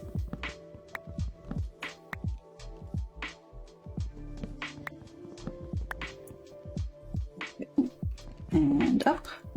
There we go. But one of the things I had been looking at is when you go around to other people's bases, often they're so incredibly massive. And I like that, but I also find that I easily get overwhelmed. So the theme for this base, though it's intended to be a somewhat unified theme eventually, with the books and so forth, a lot of it is going to be just smaller builds so that they're more of, I guess you'd say, diorama vignettes. If I can make them functional by hiding something inside, so much the better. I'm trying to decide what I want to do with regards to an iron farm. They're dirt easy to build in Java Minecraft because you don't have to have them be a village, so it's a lot easier to hide them in or on something. Conversely, the drawback is just like with Bedrock, you still need to worry about how much northeast, south. There we go. Okay. Oh, no, wrong one. Sorry, but the drawback is you still need to worry about how much space you've got in and around your iron farm, unless you put it way up in the sky. And I sometimes like putting them up in the sky, but unless I'm hiding it within another build, for me the realism and immersion is kind of shot by doing that. So I'm sort of in two minds about it. That's actually one of the reasons why I'm looking to level up the armor villagers as much as I can, because it makes the need for a dedicated iron farm a lot less immediate, I guess we could say. 20, 21. It's funny, sometimes 6:30 approaches so quickly. Okay. I don't really feel like having neighbors dropping by at the moment.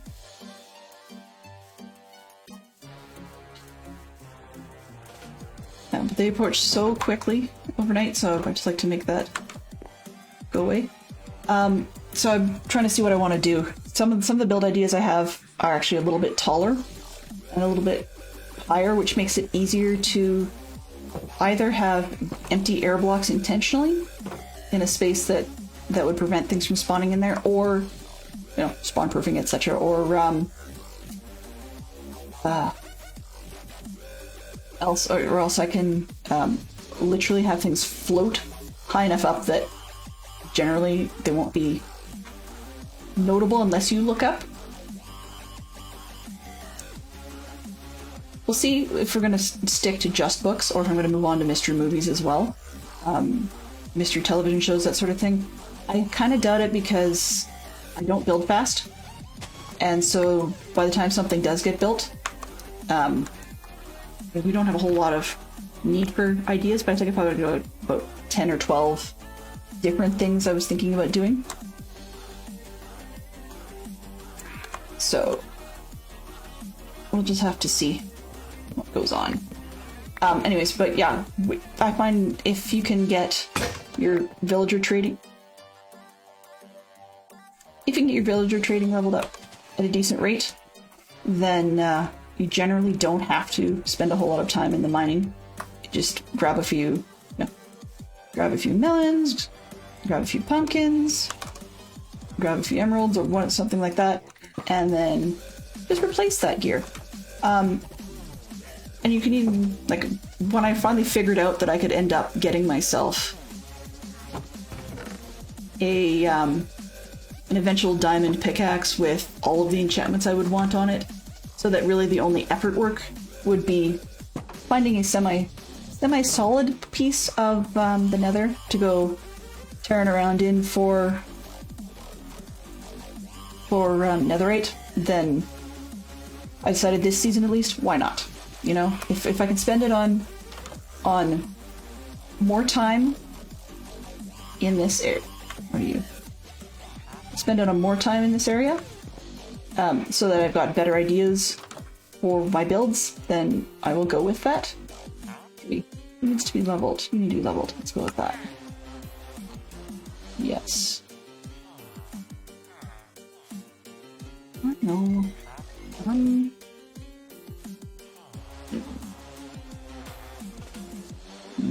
Okay, yeah. Come back for another one later.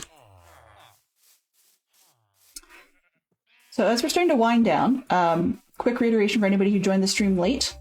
I'm intending as much as possible to do 3 streams a week. We're looking at mostly Tuesdays, Thursdays, which will be on this server, Minecraft, Dadcraft, Java, most likely.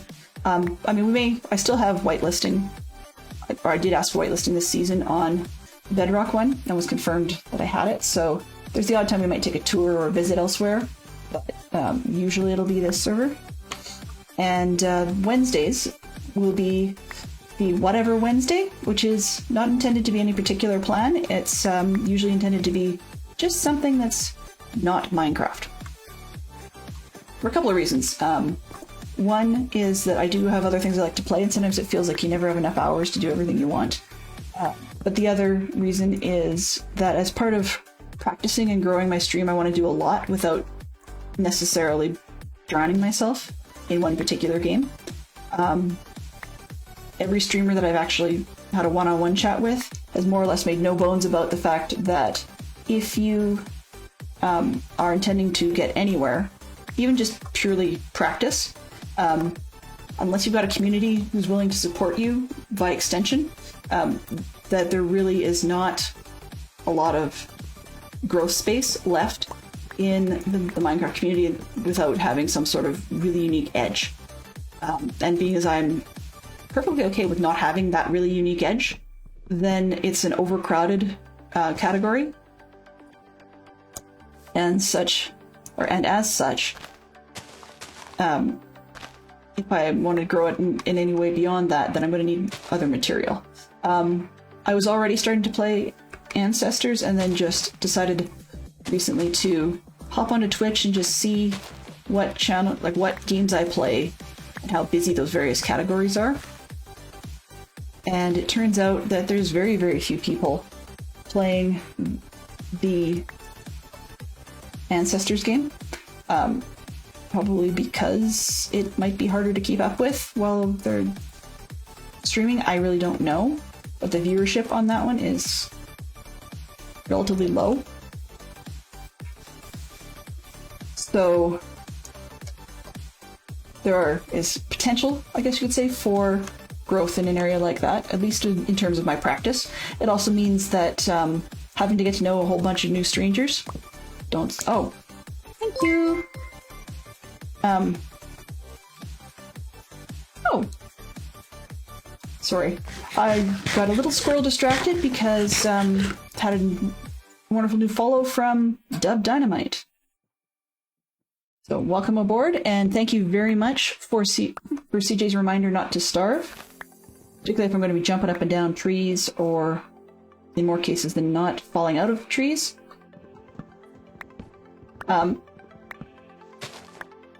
But yeah, so I'm going to probably be doing some of those lesser channels, but also I've always liked some of the simming type games. You know, sort of grew up on the SimCity and the like, and I have done Sims, although that one's a little bit more puerile, I guess, in my mind. I play it, but it's definitely one where I'm not expecting any intellectual discussion from any of the game characters. So I grew up on those sorts of things, and then moved on to what I consider its improved spiritual successor, so to speak, of Cities Skylines. There's a good-sized community of people who play that sort of thing, and I got into that for quite a number of hours, which then in turn somebody said, the animals are cute in Cities Skylines if you pop by the zoo area, and people have done screenshots of, I shouldn't say screenshots, yeah, zoomed in of being at the zoo, and then someone else said, well, have you checked out Planet Zoo from Frontier? Because they have absolutely beautiful animals. And I thought, well, let's peek at it. It looked good. I threw it on my Steam wish list or whatever, and then, strangely enough, actually, Humble picked up some stuff from I don't remember if it was Frontier or if it was from the makers of Cities Skylines. But in any case, I got one of those two an awful lot cheaper than I had originally expected, and that worked out in my favor, so that I went a little bit hog wild crazy buying all the expansion packs, and that left funds available for buying the others on Steam when they came up with half-decent sales. So yeah, Minecraft pandas are still, I think, far cuter than the ones in Planet Zoo, just because the ones in Planet Zoo don't roll. I mean, I'm not exactly enamored with the snotty-nosed pandas, but the ones, like some of the other antics, I actually think the animal behavior in Minecraft, while being far less realistic, is sometimes more amusing to watch for crazy hours on end when you're not doing much else. So, there are a lot of ways that Minecraft wins. I had debated at one point taking a page out of a different content creator's playbook and choosing instead to make a zoo, but then I realized that there would actually be more effort than I was trained for to actually capturing the animals for the zoo and getting to a point where I'd be satisfied with the pens, I guess, the look of the pens. So I figured I'd leave that to someone else, because there are quite a lot of players that all have our mini petting zoos of our favorite sorts.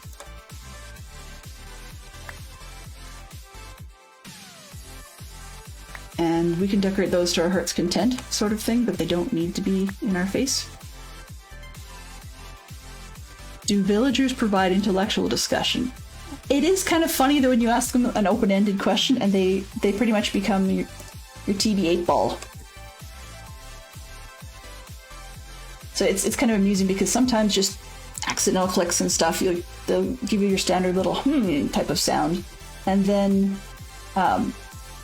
you'll accidentally bump them or click them or whatever, and you get the more negative responses, or they'll go aha, and it's not even intentional that I do that, but it's kind of fun. Sims, they get opinionated quite quickly. The other thing is I have funny habits when I play sim games, like The Sims or Sims 4 or whatever. Sometimes it's the more ridiculous activities that I tend to get wound up in and somewhat attached to in short order. Things like Sims 4 came out with an expansion, or it might even been an add-on of some sort anyways, where your characters could learn to knit. And then they would end up creating ridiculously oversized sweaters or something like that. They'd have conversations with each other, so you could actually end up with a knitting bee going on in a big circle. Now, I knit, but it's not something that I would ever really normally care to see in a game. So, I mean, that got to be a little bit ridiculous. I mean, there's always the classic, giant rubber ducky stuff going on, or somebody wearing a supersized bear suit or dancing around like a moron. While I've seen that sort of stuff happen in real life, it's not something that I would spend game time on.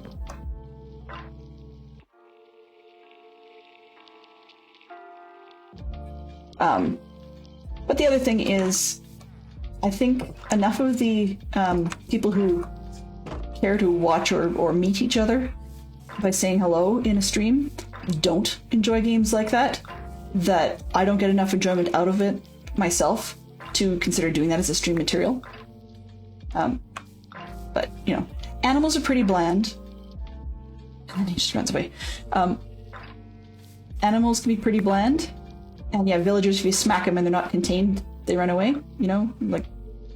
Definitely demonstrated that one. But I guess something about the way they built them, I just find hard to not stare at. It's not quite the train wreck sort of thing. And it's odd because I actually live in a city with a supposedly a world award-winning zoo, or at least it used to be a world award-winning.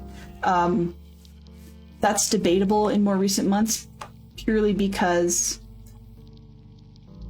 Okay, there we go.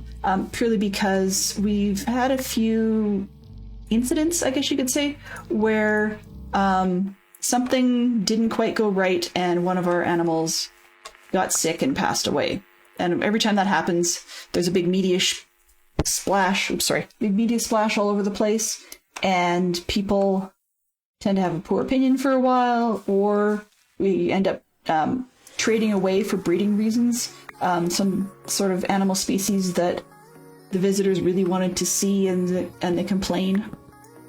So you can't keep your great reviews from everybody all the time. But yeah. Our city makes some really strange decisions from time to time too. So some of the things that I would not have done, but I guess made sense to somebody at some time, was that they built our zoo largely on an island in the middle of the river. Great. That worked really well till about 2013, when we actually had a fairly large flood in the area, and it was easily, I'd say probably at least 5.5 feet, maybe 6 feet above the surface of the island. So everything was flooded, and they actually had to move a lot of the animals out to the medical facility that they have outside town. I guess in with the flood, it was actually kind of amusing that the hippopotami managed to float their way right out of their enclosure. So that was an odd one to read about. But I guess they had to get the zookeeping staff to try and bait them. And they were fun. Thankfully, they were still inside their building, but they were floated way up, and the zoo staff more or less had to bait them to swim down to the doorway area so they could collect them and get them moved. But they share an enclosure with the giraffes, which normally works out really, really well. But I guess it backfires a little bit. Just for a sec. It backfires a bit when the giraffes have their heads above water and your hippos are swimming around within basically licking distance of the giraffes. That can't be healthy for anybody. I mean, if you've ever stood within what's commonly known as the splash zone for a hippo, you don't want to be standing there for very long. Okay, so where was I going with that idea? Yeah. So, anyways, so in these zoo management games, it gives me a bit more chance to stop and chat with people, or once we've got something built, we can tour around a little bit as viewers would like, or see things or try things. I'm game for just about anything. I'll do a lot of silly stuff or try and bring on silly characters. The exception would be actually, I guess I don't have a whole lot of exceptions, but one of the items that I've never personally enjoyed was when you find players who have done things like stick your Sims in a corner and then basically bait them out or draw them out in such a way that they end up repeatedly dying. So building them just to kill them, I guess, and that's not something I'm into. But pranking people or whatever, like I tried to put lions and turtles in the same pen just to see what would happen. Without intending the bad pun, that went nowhere fast.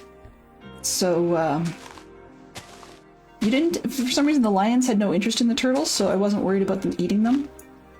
But the viewership was just not there. I guess the built-in AI visitors did not seem to see any interest whatsoever in visiting either one of the species. And for some unknown reason, the zookeepers didn't want to go and visit both of them. I guess there's some sort of inherent self-preservation going on. So it was really kind of an odd one. The pun was perfect. Yeah, I didn't intend it until just before I said it. I was like, well, one of the things, if you were to shoulder surf my husband and I when we're watching DC's streams, is sometimes, actually a lot of the times, the jokes do get on screen in chat. We will put them down, but every once in a while if there's one that's either slightly off color or we just don't think anybody else but us will find it funny, then we'll just say all kinds of things to each other, and oftentimes it's really bad puns, or some of the song gags don't necessarily work unless you can actually hear them. So if people don't know what the song is, then it's not going to help. But if we could actually get away with not getting struck by DMCA or whatever, I think it would be hilarious at some point for people to put together a montage of some of the song clips that DC has honored us with by virtue of his own personal covers, I guess we could say. Especially some of his more parody type references to them, because there's nothing like being a super rat, you know, or other material. And it's actually kind of fun because I thought about doing something similar, like intentionally, as as in-stream sounds, but I chickened out really fast. That may change over time. You know, I have a constant soundtrack in my head at all times. At the moment, it's not Pretzel Rocks. That sounds weird, but people can...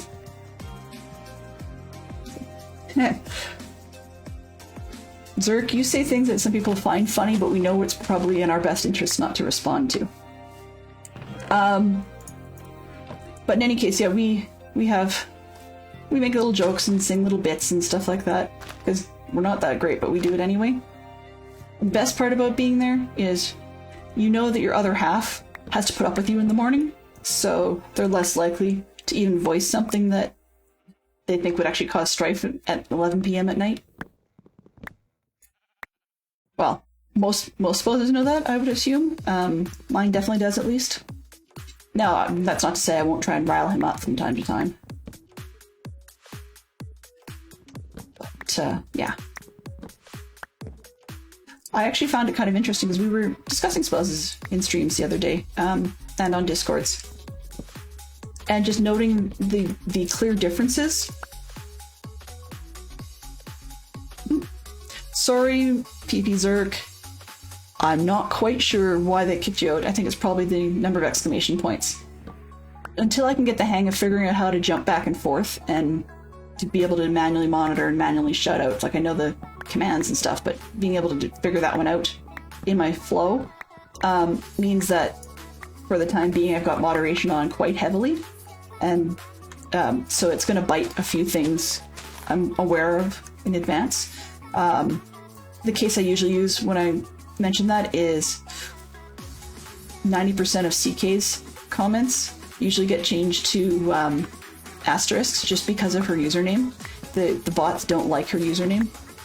I sort of wish our society had not come up with some of the concepts that need to have words that get blocked, but, you know, such is life. So, yeah. One step at a time, baby steps, as they say.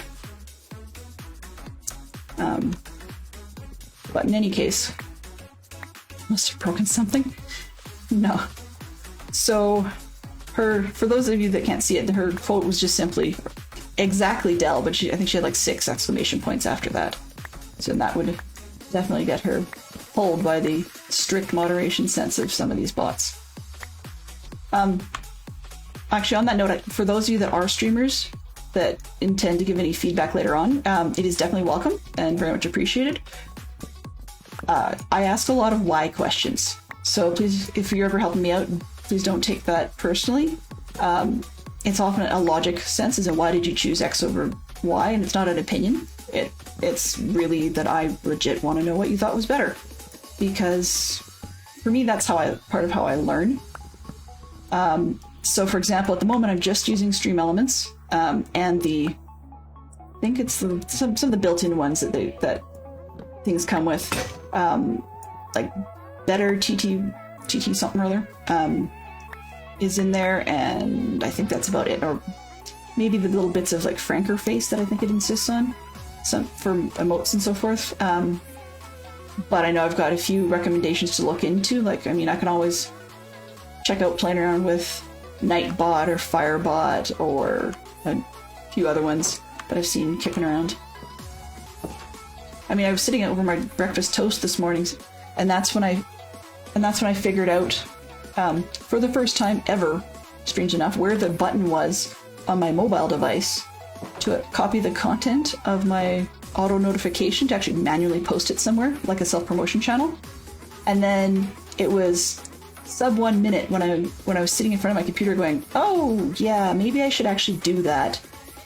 And then, of course, because I'd already hit the coming soon button, did not remember to actually do so. Well, actually couldn't get the mobile Twitch to load. So, you know, I gotta figure out how to find it elsewhere and get that part going. Somebody else was trying to tell me that I should go convince Me6 to be my friend, so that it does it for me, and I just haven't put the time in yet. As I said, I've only been really doing this since mid to late November, I think, is when I got my microphone and got the boom arm in for Christmas, and really it's been that recent. So there's a long list of to-dos that'll be there at some point. One, because we got another one from you. So I've gone a little bit over time. I really do intend to only go from probably about 10 to noon Mountain Standard Time, or for those of you that prefer GMT, it's GMT -7 most of the year. And other than that, I think I'm probably going to be doing just a little bit more of this farming stuff, which is relatively repetitive, and we'll see if we can get ourselves some of our own source of bone meal, and maybe pick a couple of places to start laying out this first build here. But I think that's where I'm going to leave it for today. I want to thank each and every one of you for hopping in and joining the stream. I'm bowled over by your friendliness and generosity and willingness to come check it out. If you have any questions or comments, it looks like thus far my entire follower list knows how to find me in Dadcraft's Discord. But if you don't, or would prefer to either DM me or to whisper me on Twitch, you can do that. The other place you can always reach me is at DelenRussell with no underscore at gmail.com. So DelenRussell at gmail.com is a way to get me directly if you'd rather either send me things or tips or tricks that you don't want published elsewhere. So once again, thank you everybody, and I hope to see you again. Next stream will be on Tuesday.